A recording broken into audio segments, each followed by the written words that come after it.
Donc la mémoire, on n'a pas détaillé non plus, mais la mémoire, il y a 3 niveaux. Donc il y a une mémoire ancienne, une mémoire médiane et une mémoire immédiate. La mémoire immédiate, si c'est des informations intéressantes, elle rentre dedans. Si c'est pas intéressant, genre la place de parking, une fois que vous avez dégaré votre voiture, vous oubliez le numéro de la place de parking. Par contre, il y a des choses qui vont rester dedans. Et il y a des choses qui sont très anciennes et qui sont liées à ce qu'on appelle le paysage de formation. C'est-à-dire, quand je suis née, et jusqu'à 10, 12, 15 ans, là, je suis née dans un univers culturel et social dans lequel il y avait un tas de valeurs. D'accord ? Et ces valeurs, elles se sont emmagasinées en moi comme étant la base de la vie et du normal et de la naturalité. D'accord ? Enfin, quand je dis de la naturalité, c'est la nature, c'est naturellement comme ça.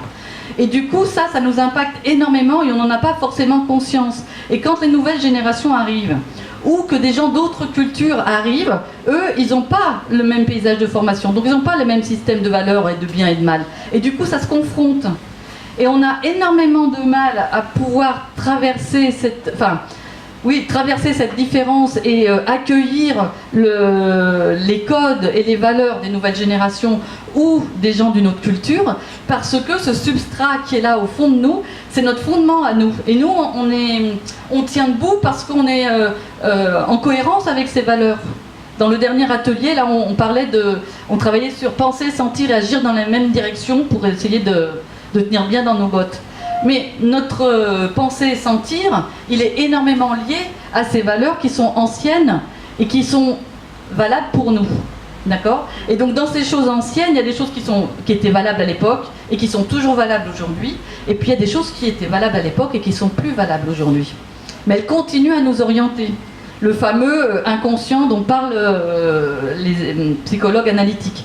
Mais en phénoménologie, on va plutôt parler de paysage de formation qui va influencer via la mémoire sans qu'on se rende compte. Les modèles familiaux, les modèles culturels, notre grand frère, ce qui était à la mode à l'époque. Pour ceux qui étaient à la mode des tailles hautes, là, quand les gens sont passés aux tailles basses, ça devait être l'enfer. Et à regarder et à porter, parce que ça correspond ni à nos sensations synesthésiques, ni à notre valeur esthétique. D'accord ? Et donc ça nous pousse en fait tout le temps. Ça nous structure en fait, ça nous structure à l'intérieur. Et on a beaucoup de mal à en changer, parce qu'en changer, ça voudrait dire soit je renonce à qui j'étais, ce qui n'est pas le cas, mais c'est en tout cas comme ça qu'on le ressent, soit dire ah bah je m'étais trompé. Et on n'a pas envie de dire je me suis trompé pendant 50 ans. D'accord ? C'est juste qu'il faut réactualiser des choses, il faut trier ce que je garde de ce que je garde pas. Mais c'est toujours douloureux de devoir se rendre compte que ce paysage de formation, eh bien, il correspond plus au monde d'aujourd'hui. Ça ne fonctionne plus comme ça.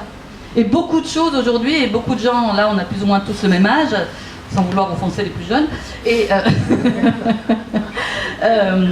on a un peu le même paysage de formation, et on voit bien le décalage aujourd'hui avec la technologie, avec le vocabulaire, avec la façon de chercher du boulot, avec le regard, même simplement le regard que les jeunes ont sur le travail par rapport à nous, nous on ramait au travail, on y restait jusqu'à en mourir. Maintenant, on ne me traite pas bien, paf, j'en prends un autre, puis c'est tout.